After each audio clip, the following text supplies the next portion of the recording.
Números 12. E a amarga e o grande montanha falaram contra o tirado, por causa da mulher do negro que ele pegou. Porque ele pegou mulher do negro. Negro é a região da Etiópia. E essa palavra, no hebraico, ela é realmente a palavra negro, o preto, coisa assim. O que dá a se entender pelo que os pelo ponto de vista da palavra, do significado da palavra Etiópia, é que é alguém de rosto queimado, tá. No hebraico do Antigo Testamento, também transparece algo assim, mas o foco está no fato de que é a cor negra.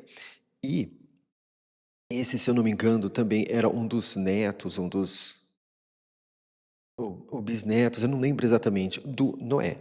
Então, o nome de Etiópia, dessa região que é Cush no hebraico aqui, a origem é esse nome desse neto ou bisneto de Noé. Eu não lembro qual exatamente que é aqui. E amarga é a tradução do nome Miriam, tá? A origem do nome Maria também é essa questão de amargo. E olha só como é interessante, como eh, os sons permanecem em algumas questões.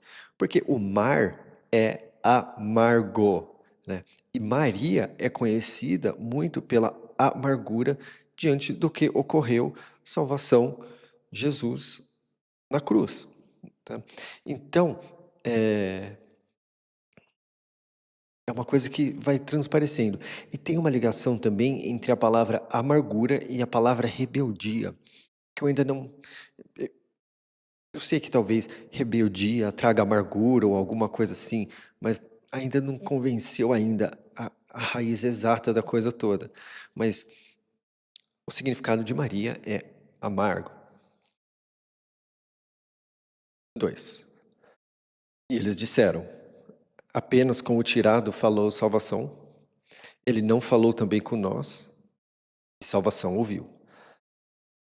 Salvação, né, é o meu nome, é a minha tradução para o nome Jeová, que ao meu ver significa salvação, primeiramente porque Jesus seria Jeová é salvação. Então, se o maior dos nomes, que é a maior das famas, que é Jesus, e a grande fama dele é ser salvação, se a própria fama, nome dele, é fazendo referência que Jeová é salvação, então comecei a chamar Jeová de salvação. E eu vi que a preciosidade de fazer dessa forma, ela toma proporções muito boas, porque você está constantemente sendo lembrado de que o propósito dele é salvar. E vários outros motivos. Nós já vimos, vários encaixes, eh, diante do bom livro aqui, que confirma, que ele fala quando ele fala: "Eu sou", por exemplo, tem versículos que fala: "Eu sou o Senhor", fica uma coisa muito carregada, uma coisa muito arrogante, não combina com ele. Agora, quando ele fala: "Eu sou salvação", ele está falando quem ele é e o propósito dele.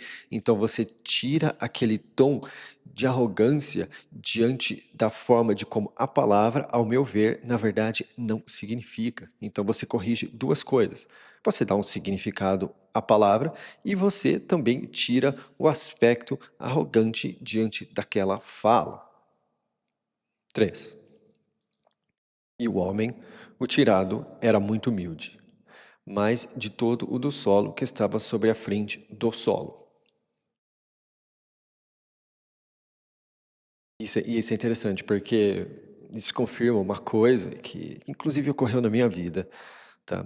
Eu me tornei uma pessoa muito mais humilde depois de começar a buscar salvação de coração, tá?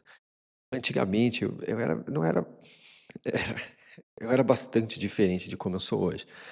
E eu comecei a ver, conforme você vai vendo e percebendo o quanto o Salvador Deus influencia a sua vida, e assim, eu tenho vontade de chegar aqui e relatar várias coisas, você começa a ver o quão pequeno toda a sua vida é diante do Salvador e do plano dele. Então você acaba baixando muito a bola, tá? Então é interessante como o fato de eu ter lido isso, né? mostrou que eu estava no caminho certo. Isso é muito interessante também, um indicativo de quando você vê que a pessoa falta uma certa humildade na forma de como ela age com as pessoas do dia a dia, se ela se diz ser alguém do Salvador, de Deus, analise, tá? Analise a situação. E aqui, ó, aqui nós temos a palavra homem e a palavra solo no mesmo lugar. Vamos lembrar que o solo, quando está em vermelho, é a minha tradução para Adão. Tem pessoas que falam que significa barro, eu acho que significa solo, porque tem questão de plantio e tudo, tá? Então, porque o Salvador, a salvação, ele quer ser plantado no solo, ele quer a semente dele no seu coração, e você planta no solo, não necessariamente no barro, tá? Então, tem toda uma questão assim, e por se ligar à palavra sol, que eu comento da palavra sol, então eu acho que é mais fiel solo do que barro. Então aqui, ó, enfim, nós temos aqui homem e solo na mesma frase. Dizem que a palavra Adão significa homem, mas não significa homem, porque aqui nós temos a palavra homem, que seria ish, sendo usada, não, isso, sendo usado na frase, que é onde está aqui, são duas palavras diferentes. E aqui nós temos, de fato, a palavra solo, tá? Então, aqui nós temos o solo como homem e aqui nós temos solo como um aspecto físico. Então, nós vemos que, né, se você coloca homem aqui, de todo o homem que estava sobre a frente do homem, fica estranho, tá? É, de fato, a palavra solo e é, de fato, a palavra solo para o nome de Adão. 4. E salvação disse de repente ao tirado, e ao grande montanha e à amarga: saiam, os três de vocês, para a tenda do momento. E os três saíram. E salvação desceu em pilar de nuvem, e se posicionou na abertura da tenda, e chamou grande montanha e a amarga. E os dois saíram. E ele disse: ouçam mesmo as minhas falas. Se houver motivador de vocês, eu, salvação, na aparência a ele vou me fazer ser conhecido. Em sonho vou falar com ele. Lembrando que motivador é a minha tradução para a palavra profeta, porque o grego dá sentido. O grego usa duas palavras para se referir a essa aqui. Uma delas é o predizer, é quando você diz algo antes do que vai ocorrer, e também consolar. E o hebraico é no sentido de algo que dá impulso, algo que impulsione, algo que é impulsionado. Então, ao meu ver, quando você mistura essas três coisas no litoral, na raiz delas, você tem alguém que é motivador, que é alguém que te impulsiona, né, através de falar o que vai acontecer, né, predizer, porque o predizer teria o foco motivar a pessoa a mudar o que ela está fazendo. E o consolar também, quando você consola alguém, você está motivando a pessoa a continuar, a não estar triste, você está dando um impulso a ela. Então, por isso que eu acho que a palavra profeta, a forma literal dela, para o português, é motivador. Então, quando vocês pensam em, por exemplo, falsos profetas, seriam falsos motivadores. E aí vale a reflexão. O que seria, do ponto de vista da Bíblia, uma pessoa que te motiva de forma falsa? Aí eu tenho minha opinião, mas isso aí fica a critério de cada um. Então vamos lá. E ele disse: ouçam mesmo as minhas falas. Se houver motivador de vocês, eu, salvação, na aparência a ele, vou me fazer ser conhecido. Em sonho vou falar com ele. Não é assim com o meu escravo tirado. Em toda a minha casa, ele é de confiança. Agora, a palavra confiança é a minha tradução para a palavra fé. Ao meu ver, a palavra fé, ela é péssima para se usar. Então, por quê? Primeiro que nós vemos ela sendo usada, é a mesma palavra no grego, tá? Que eles usam para o verbo confiar e para a palavra fé. E às vezes eles usam confiança. Só que se você simplesmente chama fé de confiança, a minha fé em Deus, você começa a saber o que significa a palavra fé, né. O que é ter confiança em Deus, no Salvador? É confiar nele. Agora, fé é complicado usar. E assim, a palavra confiança, ela tem um segundo elemento por trás dela. A partir do momento que você é chamado a você não consegue confiar em algo que você não teve uma experiência, tá. Confiança não é algo exatamente inerente, é algo que você adquire através de experiência com a pessoa. Você não encontra com um estranho e já confia nele. Não, você fica com o pé atrás. Então, é por isso que sem a confiança em salvação, no salvação, não tem como você estar com ele, tá. Então, assim, a confiança ela é necessária, e você só consegue confiar tendo experiências com ele, colocando as coisas em oração, e e buscando a palavra. É através do relacionamento com salvação que você adquire confiança. E aqui é de fato a palavra escravo. Eu falo que, né, o o grego usa essa para essa palavra, o grego usa algo no sentido de alguém que está preso, ligado a. E o hebraico usa a raiz como trabalho. Então, um preso que está ligado, um preso que está ligado, trabalhando para alguém, é um escravo, tá? Mas esse verbo no Antigo Testamento, quando ele é usado como verbo, eu não uso o verbo escravizar, eu uso o verbo trabalhar, porque é como o verbo é usado. Aqui no 8. Demanda a demanda eu vou falar com ele, e em aparência e não em enigmas. E ele vai contemplar a semelhança de salvação. E por que vocês não temeram falar contra o meu escravo, o tirado? Agora aqui, ó. Essa palavra, as traduções tradicionais falam que é boca. Boca a boca, se eu não me engano, vai estar aqui. Olha lá, boca a boca. Só que não faz sentido boca a boca, tá? Porque se ele estar falando, tá? É sobre cada demanda. Demanda, demanda, eu vou falar com ele. E em aparência, e não em enigmas. Então, assim, muito da Bíblia, do bom livro, está de fato em enigmas, né? No sentido de parábolas e tudo mais nesse sentido. Muita coisa aconteceu de forma física, mas muita ordem que ele dá fica em enigma. Você precisa meio que levar em conta o que o Novo Testamento coloca diante da escrita do Antigo Testamento. Tem muita coisa que eu desvendei dessa forma, levando em conta o Novo Testamento e trazendo de volta para os pictogramas. Muitas dessas revelações que eu tenho aqui são dessa forma. E aqui, ó, e ele vai contemplar a semelhança de salvação. Agora, isso é muito interessante, porque vamos lembrar aqui, relembrar aqui que salvação também é a minha tradução para o nome de Jesus. Por questão de não precisar falar salvação é salvação, eu chamo ele apenas de salvação. Então, a semelhança de salvação. Então, o que acontece? Tem várias coisas no Antigo Testamento que nós conectamos ao que ocorre na madeira, na cruz.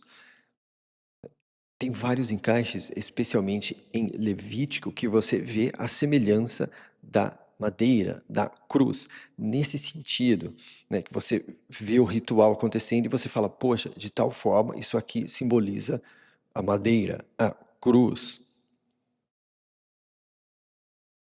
E eu chamo a cruz de madeira, porque o grego usa stauros.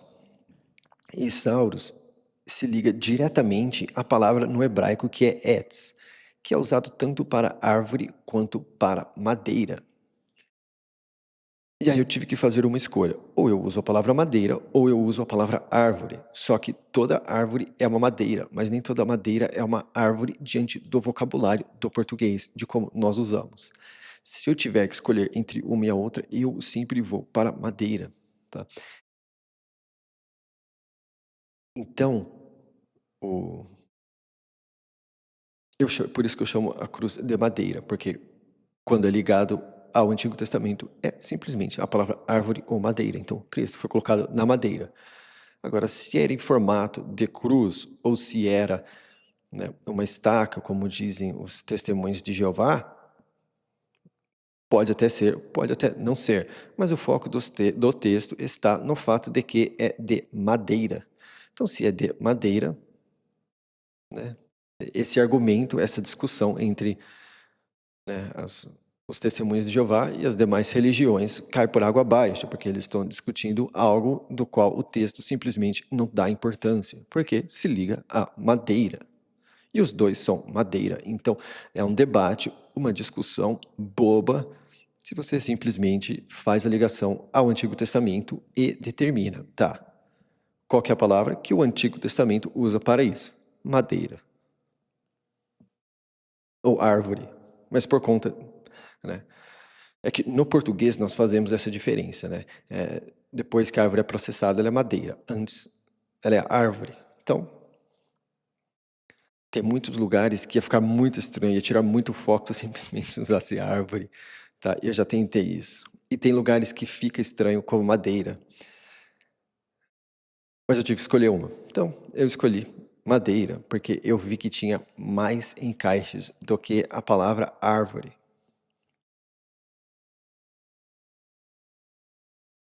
9. E o nariz de salvação esquentou contra eles, e ele se foi. Tá. Então aqui, ó. Quando as pessoas falam, Deus está sempre comigo, ou Deus como assim. Não, se ele está bravo com você, ele se vai, ele não está com você. Então, quando, quando falam, Deus está em todo lugar o tempo todo. Não, ele sabe o que acontece o tempo todo. Tá? Por exemplo, você consegue assistir uma TV, você não está onde as coisas estão acontecendo, sabe o que está acontecendo, mas não significa que está ali. E é interessante porque, ó, quando ele se vai, as coisas ruins começam a acontecer. Tá? Nós vamos ver aqui no versículo seguinte. Então, isso aqui é para a galera que inventa coisa para consolar as pessoas, né? Deus sempre está com você. Não, tá? Ele se vai e então coisas ruins acontecem. Nós vemos isso em várias nações acontecendo. 10. E a nuvem se retirou de sobre a tenda. E veja, a amarga estava corroída, como neve. Corroída é a minha tradução para a palavra lepra. Porque essa palavra também é usada para casas, né, residências e roupas. Agora, roupas não pegam lepra e casas não pegam lepra, então não faz sentido. Talvez se manifeste nas pessoas como lepra, mas não seria ideal chamar as casas de casas com lepra ou roupas com lepra. Só que a lepra é algo que corrói, ela corrói o ser humano. Então, ao estar corroído, nós fazemos uma outra ligação.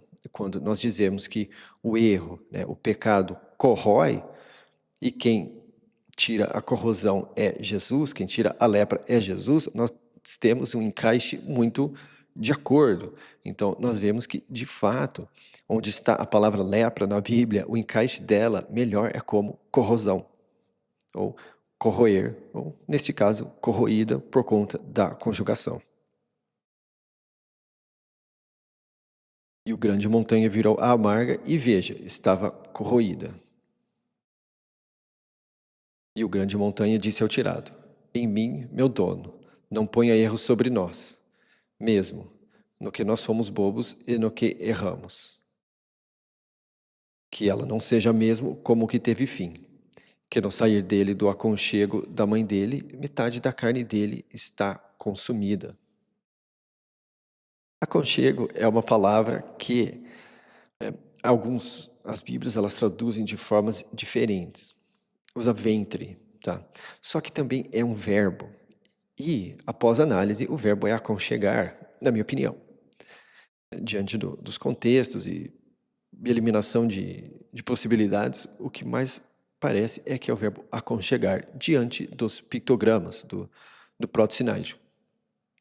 Então, eu acho bonitinho chamar o útero da mãe de aconchego, tá? O ventre da mãe de aconchego, porque é o que eu falei já antes, né? Deve ser muito aconchegante, né? Morar numa bacia de água quente no meio da sua mãe. Mas enfim.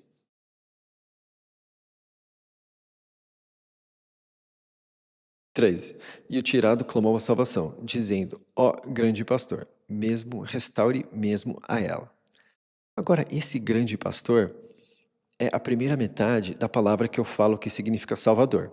Porque Salvador, Elohim, seria grande pastor Salvador. Mas quando eu comecei a usar grande pastor Salvador, eu simplesmente senti no coração que eu deveria usar apenas Salvador.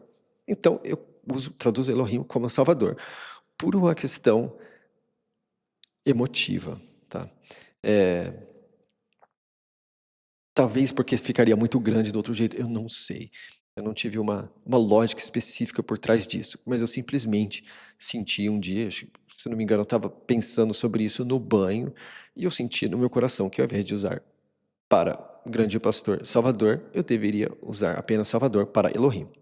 Então, grande pastor é aquele começo, aquele El, que né, nos pictogramas do proto-sináico, o grande seria o Aleph, o Alfa, e nós temos a noção de que a palavra Alfa, ela é alguém que grande, mestre, líder, coisa assim. E pastor é porque é um cajadinho. E esse cajadinho tem uma ligação com a questão de instrução, de pastor, e o cajado era usado para pastores. Então eu achei digno chamar de grande pastor. E é interessante como, no Novo Testamento, quem age como o grande pastor é Jesus, salvação. Então o encaixe foi perfeito. Então, essa é das traduções tradicionais, eles traduzem tanto essa que eu traduzo como grande pastor, quanto a que eu traduzo como Salvador, que seria grande pastor Salvador, e eu traduzo apenas como Salvador. Eles traduzem essas duas palavras nitidamente diferentes como Deus. Não o nome de Deus, que eu uso salvação, mas a palavra Deus. 14. E salvação disse ao tirado: E se o pai dela cuspisse na frente dela, ela não ia estar humilhada por 7 dias? Ela vai ficar fechada por 7 dias fora do acampamento, e depois vai ser ajuntada. Agora aqui, lembrar que cada número também é a raiz de uma palavra. E a raiz da palavra do número 7 é o verbo jurar. Então, vai ficar fechada por 7 dias. E é interessante porque isso foi jurado. Então, 15. E a Marga ficou fechada fora do acampamento por 7 dias, e o povo não se deslocou até a Marga ser ajuntada. E depois o povo se deslocou dos cercados, e eles acamparam no sertão de palavra de enfeitado.